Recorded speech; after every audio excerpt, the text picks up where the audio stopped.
میں آج چیلنج کرتا ہوں، خاص طور پہ 2 پنڈی کا اور وہ جو مظفر گڑھ کا الیکشن تھا، جس وقت اس کو صحیح معنی میں اسکروٹنی کی جائے گی، پتا ہوگا کہ انہوں نے دھاندلی کی. دھاندلی انہوں نے ہر جگہ کی، دھاندلی کے باوجود ہار گئے. پنجاب کی گورنمنٹ بن گئی، پیسہ انہوں نے چلایا، انہوں نے پہلے ہمارے لوگوں کے اوپر پیسہ چلایا، خریدا، لوگوں کو لوٹے بنائے. پھر انہوں نے پارٹی توڑنے کے لیے پیسہ چلایا کہ ہماری پارٹی کسی طرح ٹوٹ جائے. جب یہ سب کچھ فیل ہو گیا تو اب انہوں نے آخر میں یہ الیکشن کمیشن کو ڈھونڈا. ہمیشہ یہ یاد رکھیں کہ یہ ہمیشہ اداروں کو استعمال کرتے ہیں. ہمیں سب کو یاد رکھنا چاہیے کہ ذوالفقار علی بھٹو کو جب قتل کیا گیا تھا تو ان کو خوف تھا کہ وہ اگر پبلک میں آ گیا تو وہ سنبھالا نہیں جائے گا. اور یہ جو لوگ آج اتحادی ہیں پیپلز پارٹی کے، یہی لوگ بیٹھے ہوئے تھے جنہوں نے پوری مدد کی جب بھٹو کا جوڈیشل مرڈر کیا. یہی لوگ تھے. اب انہی لوگوں نے الیکشن کمیشن ڈھونڈ لی ہے. کمال بات یہ ہے کہ نون لیگ کی ڈیلیگیشن جاتی ہے الیکشن کمیشن کو ملنے. اب یہ سوچیں کہ الیکشن کمیشن کے اندر کیس چل رہا ہے اور ان کی ڈیلیگیشن جاتی ہے، سینئر ڈیلیگیشن، الیکشن کمیشن کے پاس اور کہیں کہ تحریک انصاف کا فنڈنگ کیس جلدی سے کرو. اور وہ ایسا ان کا حکم ملتا ہے کہ وہ یہ آپ کے سامنے یہ جو فائنڈنگز ہیں، یہ فیکٹ فائنڈنگ ہے، یہ اصل میں ان کے جو حدود تھے اسے باہر نکل گئی الیکشن کمیشن. یہ چیزیں کہہ ہی نہیں سکتی تھی. میں ابھی ان کے اوپر ذرا 3-4 چیزیں آپ کے سامنے لے کے آتا ہوں.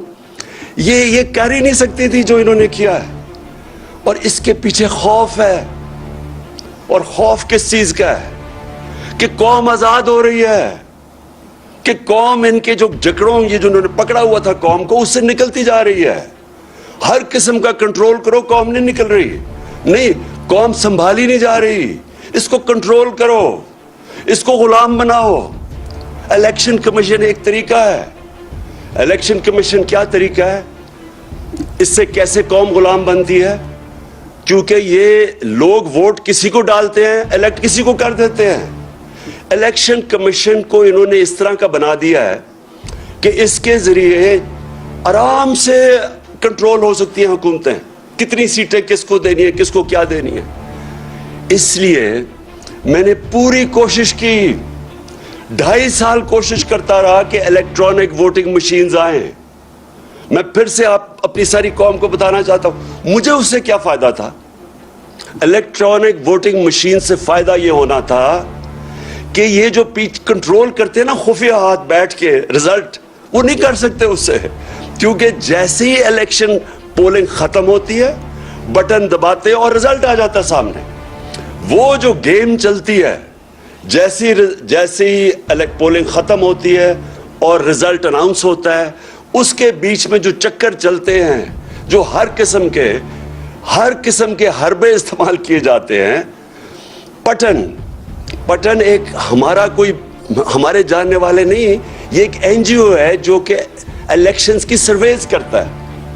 اب پٹن کے مطابق اس این جی او جو الیکشنز کے تجزیہ کرتا ہے، جو ان کے اوپر سرویز کرتا ہے، اس کے مطابق میں یہ پہلے بھی کہہ بیٹھا ہوں، میں اپنی ساری قوم کو آ کے سمجھیں کہ میں کیوں کوشش کر رہا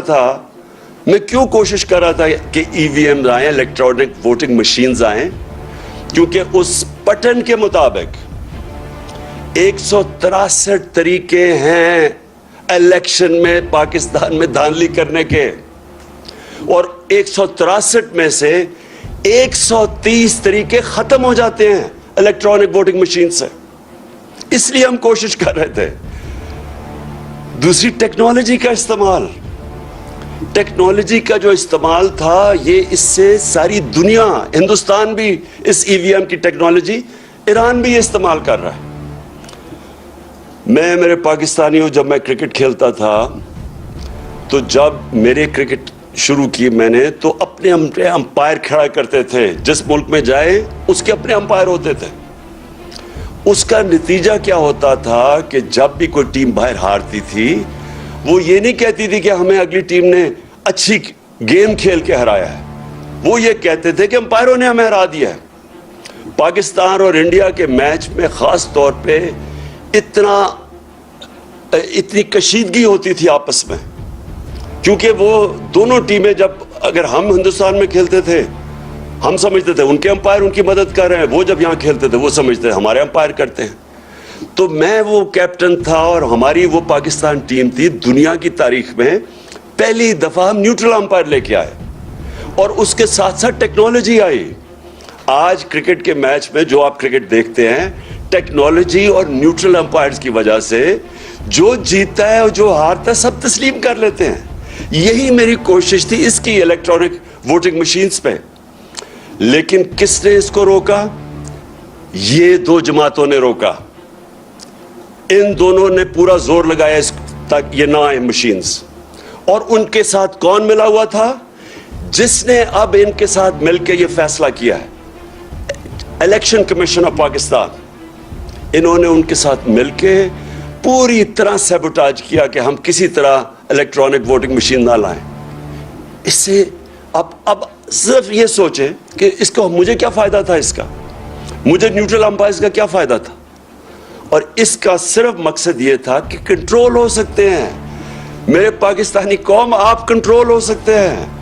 اس کا مطلب یہ کہ آپ اپنی ووٹ سے اپنے ملک کے فیصلے نہیں کر سکتے، آپ حکومتوں کو گرار اٹھا نہیں سکتے، کیونکہ وہ یہ کنٹرول کر لیتے ہیں الیکشن کہ فلانے کو اتنی سیٹس دے دو، اچھا اس کو اتنی سیٹس دے دو۔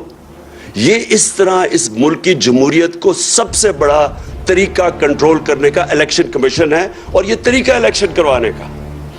اب مجھے یہ بتائیں، جب سے میں جانتا ہوں سینٹ کے الیکشن میں پیسہ چلتا ہے، سینٹ کے الیکشن کے اندر ایم پیز کو خریدا جاتا ہے، ہر جگہ نہیں، کئی جگہ بہت زیادہ پیسہ دیتے ہیں۔ ہم نے اپنے 20 ایم پیز کو پختونخوا سے نکالا جو بکے سینٹ کے الیکشن میں، ان کی تصویریں بھی چلی کہ وہ پیسے 5-5 کروڑ روپیہ ان کو دے رہے ہیں، ان کی بلکہ ویڈیوز بھی چلی۔ ہم نے پوری کوشش کی کہ جناب شو آف ہینڈز کریں، آپ کیوں یہ خفیہ ووٹنگ کرتے ہیں جب آپ کو پتہ ہے پیسہ چلتا ہے؟ سپریم کورٹ کو میں داد دوں گا، انہوں نے کہا کہ ووٹ کو ویریفائی کرنا، یعنی کہ پتہ چلنا چاہیے کہ ووٹ ایک میرا ایم پی کس کو ووٹ کر رہا ہے، اس الیکشن کمیشن نے نہیں ہونے دیا۔ اور پھر یوسف رضا گیلانی کے الیکشن میں پیسہ چلتے ہوئے ویڈیو پکڑی گئی، وہ ویڈیو پکڑی گئی۔ دنیا میں سوچیں کہ کیا ہوتا کہ اگر آپ کا ایک ایم پی پیسے لے رہا، سینیٹر پیسے لے کے بن رہا ہوتا، سوچیں کسی بھی مہذب معاشرے میں اس کا کیا ری ایکشن ہونا تھا۔ لیکن یہ الیکشن کمیشن بیٹھا ہے، اس کو کوئی فرق نہیں پڑا۔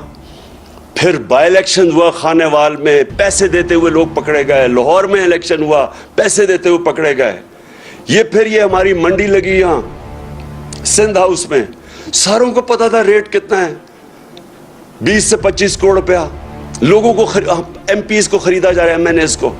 کوئی الیکشن کمیشن کو فرق نہیں پڑا، کوئی کسی کو میڈیا، یعنی جو اس ملک کے اندر سوچے، ہمارے بچے دیکھ رہے تھے، اس ملک کی یوتھ دیکھ رہی ہے، کوئی کسی کو ان کو ایسے الیکشن کمیشن کو شرم نہیں آئی کہ یہ اس کا کیا مثال جا رہا ہے ہمارے ایم این ایز بک رہے ہیں۔ وہ لوگ جنہوں نے پبلک ریپریزنٹیٹیوز، پبلک کے فیصلے کرنے ان کی بہتری کے لیے، وہ پیسے پہ بک رہے ہیں، کوئی ایکشن نہیں لیا گیا۔ کیونکہ بدقسمتی سے یہاں ابھی بھی پوری کوشش وہ قوتیں بیٹھی ہوئی ہیں اس ملک میں، یہ کرپٹ لوگوں کے علاوہ، جو کنٹرول کرنا چاہتی ہیں، آپ کو اس ملک کو کنٹرول کرنا چاہتی ہیں، عوام کی رائے کو کنٹرول کرنا چاہتی ہے۔ یہ کبھی بھی اس ملک کو، جو میں آج کہہ رہا ہوں، حقیقی آزادی تب ملے گی جب ایک آدمی گاؤں سے اٹھ کے جب اپنی ووٹ کہے گا کہ ہاں میری ووٹ سے یہ ملک میں میں اب تبدیلی لا سکتا ہوں۔ کیوں اتنی کم ہے ووٹنگ پاکستان میں؟ ساتھ والے ملک میں 70% ووٹنگ ہے، کئی ملکوں میں ووٹنگ دیکھیں کتنے لوگ نکلتے ہیں۔ کیوں نہیں ہمارے لوگ نکلتے؟ کیونکہ وہ سمجھتے ہیں ہماری ووٹ سے فرق ہی کچھ نہیں پڑے گا، اس لیے لوگ نہیں نکلتے۔ اور وہ یہ الیکشن کمیشن کی جو حرکتیں ہیں اس کی وجہ سے یہ کنٹرول کرتے ہیں بیٹھ کے. یہ جمہوریت نہیں آنے دیتے. حقیقی جمہوریت کا مطلب حقیقی آزادی. تو میں یہ صرف آپ کو یہ سیناریو بتایا کہ اس ملک کے اندر ہم کس قسم کی جنگ لڑ رہے ہیں. اب آ جائیں کہ پولیٹیکل پارٹیز, اگر ایک پولیٹیکل پارٹی نے فنکشن کرنا ہے تو اس کو پیسہ چاہیے. پیسے کے بغیر کیسے پارٹی چل سکتی ہے؟ اور پارٹیز کیوں نہیں, آپ یہ بھی سوچیں کہ بڑے بڑے لوگ آئے اس ملک کے اندر, بڑے بڑے نام آئے, ہیروز تھے پاکستان کے, air marshal Asghar Khan, AQ Khan, اور میں کتنوں کے نام لوں جو بڑے نام تھے جنہوں نے اپنی پولیٹیکل پارٹیز بنائیں لیکن نہیں چل سکے. کیوں نہیں چل سکے؟ کیونکہ پولیٹیکل پارٹی کو پیسہ چاہیے ہوتا ہے. اب پیسہ کیا ہو گیا ہے؟ یہ جو دو مافیاز ہیں ان کے پاس پیسہ ہے, ان کی پارٹیز کے پاس پیسہ ہے, لیکن دوسرے کدھر سے پیسہ لے کے ان کا مقابلہ کرنے کے لیے؟ سب کو پتا ہے کہ جب سے نواز شریف آیا پاکستان کی پولیٹکس میں 1985, جو بھی پاکستان کی پولیٹکس سمجھتا ہے 1985 کو یاد رکھیں. وہ تھا جب ہماری پولیٹکس بدلی ہے اس ملک میں. جب سے انہوں نے ضیاء الحق نے نواز شریف کو لے کے آیا, اس کو تو سیاسی آدمی نہیں تھا, اس کی تو حلقہ ہی نہیں تھا, تو وہ کیسے پولیٹیشین بنا؟ پیسے چلا کے, پلاٹس دے کے, رشوتیں دے کے, چھانگا مانگا کی سیاست شروع ہوئی. ادھر سے پاکستان کی پولیٹکس اور ہی مہنگی ہونی شروع ہو گئی. تو جو لوگ اس سے پہلے پولیٹکس کا سوچ بھی سکتے تھے, جو عام مڈل کلاس یعنی جو تنخواہ دار یا جو پروفیشنلز, ان کے لیے پولیٹکس اتنی مہنگی ہوگی کہ وہ پولیٹکس سے باہر ہونا شروع ہو گئے. اور یہ دو مافیاز بیٹھ گئے. میں جب پولیٹکس میں آیا تو 14 سال تک ہماری پارٹی چھوٹی رہی. وہ کیوں چھوٹی رہی؟ کیونکہ بڑا مشکل تھا پیسہ اکٹھا کرنا. کیونکہ لوگ ابھی تک, میں تو عوام کے پاس سے گیا پیسے اکٹھے کرنے, اور تو میں تو پہلے دن سے ان دونوں کو مافیاز کو چیلنج کر رہا تھا. تو ہمارے لیے پیسہ اکٹھا کرنا بڑا مشکل تھا. اللہ کا کرم ہوا تب بھی اس نے لوگوں کے دل بیدار کیے, لوگوں کے دل موڑے, اور لوگوں نے پیسہ دینا شروع کیا. سب سے پہلے پیسہ کس نے دیا؟ بیرون ملک پاکستانیوں نے. انہوں نے کیوں پیسہ دیا؟ کیونکہ وہ سمجھ گئے تھے جو بیرونی ملک پاکستانی ہیں ان میں شعور ہے, کیونکہ انہوں نے ڈیموکریٹک سسٹمز دیکھے ہوئے ہیں. برطانیہ میں بیٹھے ہوئے ہیں, امریکہ میں بیٹھے ہیں, یورپ میں ہیں. ان کو پتہ ہے کہ ڈیموکریٹک سسٹم ہوتا کیا ہے. انہوں نے دیکھا کہ یہ دو مافیاز آ رہے ہیں, باریاں لے رہے ہیں, پیسے بنا رہے ہیں, تو انہوں نے سب سے پہلے مجھے سپورٹ کیا. تو وہ کیسے سپورٹ کیا؟ کیونکہ اس سے پہلے میں شوکت خانم کے لیے پیسے اکٹھے کرتا تھا. یہ یاد رکھیں کہ آدھا پیسہ شوکت خانم کا بیرون ملک پاکستانی دیتے ہیں. تو انہی لوگوں نے, جب پھر میں وہاں جب پیسے اکٹھے کرتا تھا امریکہ میں, برطانیہ میں, انہوں نے آہستہ آہستہ انہوں نے کہا ہم آپ کی پارٹی کو بھی پیسہ دینا چاہتے ہیں. تو پہلے پیسہ ادھر سے اکٹھا ہوا, اور یہ پہلی دفعہ, اب سب کے لیے یہ بات سمجھنے والی ہے, پہلی پارٹی جس نے پاکستان میں پولیٹیکل فنڈ ریزنگ کی وہ تھی تحریک انصاف. اور اس نے باقاعدہ, اور پولیٹیکل فنڈ ریزنگ کیا ہوتی ہے؟ مثلا برطانیہ کی پارٹیز کیسے پیسے اکٹھا کرتی ہے؟ وہ کھانے کرتی ہیں, کھانے پہ لوگ آتے ہیں, لوگ ہر ٹیبل خریدتے ہیں, وہ ان ڈونیشن سے وہ پھر پارٹی کی طرف جاتی ہے. یہ امریکہ میں بھی ہے, انگلینڈ میں بھی ہے, ساری دنیا میں ہے کہ پولیٹیکل پارٹیز فنڈ ریزنگ کرتی ہیں. ان دو پارٹی سے پوچھیں کہ انہوں نے کیوں نہیں فنڈ ریزنگ کی؟ کیونکہ ان دو پارٹیز کو کوئی پیسہ دے گا ہی نہیں. ان سے پوچھے ہم کیوں کہتے گئے کہ ہمارے کیس بھی سنیں اور ان دونوں پارٹیز کے کیس بھی سنیں. لیکن اس الیکشن کمیشن نے جبکہ 2 دفعہ عدالتوں نے کہا کہ ہمارے اکٹھے کیسز سنیں, اس نے یہ بالکل ان کے کیسز نہیں سنے, اور نہ ہی اس نے سننے ہیں. کیونکہ جس دن آپ سب کو پتا چلا کہ ان کی فنڈ ریزنگ کیا ہے, آپ کو حیرت ہوگی کہ پیسے کیسے اکٹھے کرتے ہیں. آپ سوچیں گے کہ یہ چلتی کیسے ہیں پارٹیز, کیونکہ ان کے پاس کوئی ڈونر بیس ہی نہیں ہے. ہمارے پاس 40,000 ڈونر بیس ہے. مجھے یہ بتائیں ان کو کون لوگ ڈونیٹ کرتے ہیں. تو وہ اسی لیے ان کی فنڈ ریزنگ سامنے نہیں آ رہی. تو ہم نے سب سے پہلے فنڈ ریزنگ شروع کی. دنیا میں گیا, ہمیں بلائے, ہم نے اپنے سیلز کریٹ کیے, ہماری پی ٹی آئی امریکہ بنی, پی ٹی آئی برطانیہ بنی, تھوڑے تھوڑے پیسے شروع کیے, اس طرح ہماری پارٹی اوپر آنی شروع ہوئی.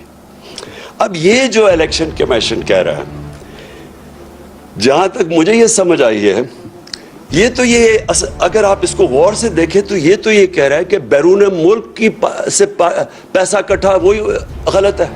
یہ تو کہہ رہا ہے وہ فورن فنڈنگ ہے.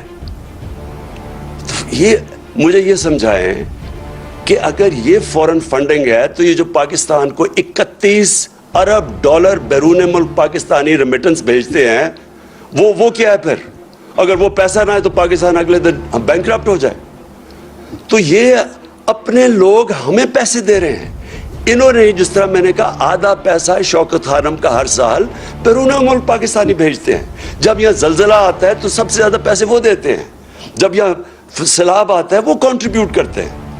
تو یہ الیکشن کمیشن تقریباً یہ کہہ رہا ہے کہ اوورسیز پاکستانی جب آپ کو پیسے دیں گے تو یہ ہو جائے گا فورن فنڈنگ.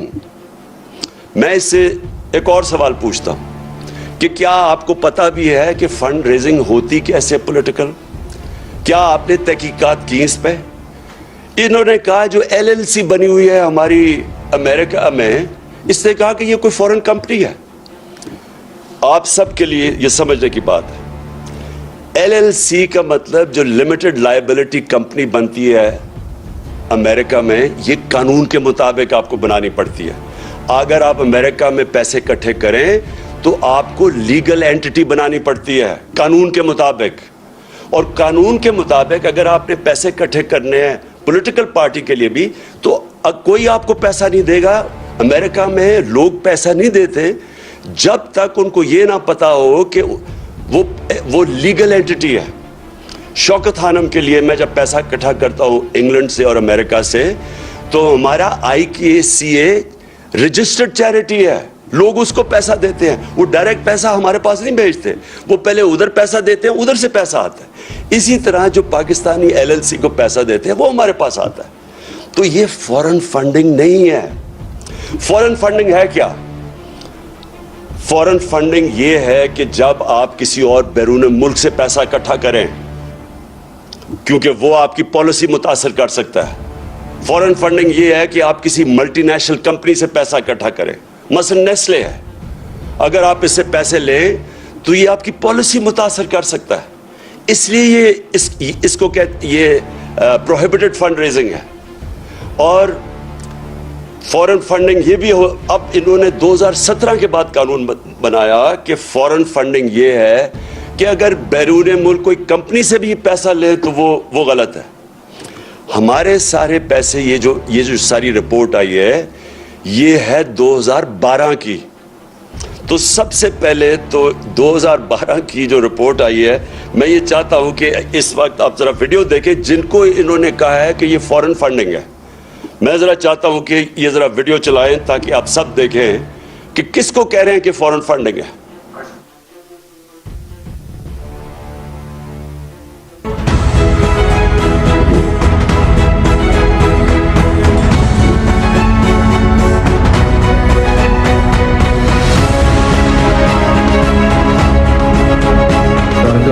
میرا نام مراد انصاری ہے اور میرا نام الیکشن کمیشن آف پاکستان کی لسٹ میں آیا ہے ایز اے نان سٹیزن, جس میں PTI الیکشن کیمپین کو فنڈز بھیجی ہیں. تو میں جس کلیئرفائی کرنا چاہ رہا تھا کہ میں نیشنل ہوں اور میرے پاس ڈول نیشنلٹی ہے, پاکستان کی اور کینیڈا کی.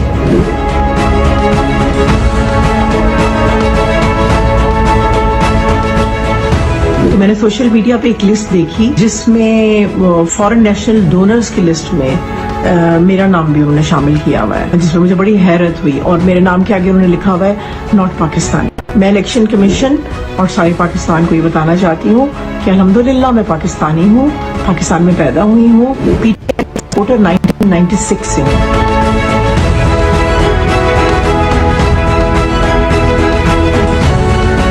اختر جاوید میرا نام ہے. 2013 میں PTI کا یہاں PP89 پیر محل سے ٹکٹ ہولڈر تھا.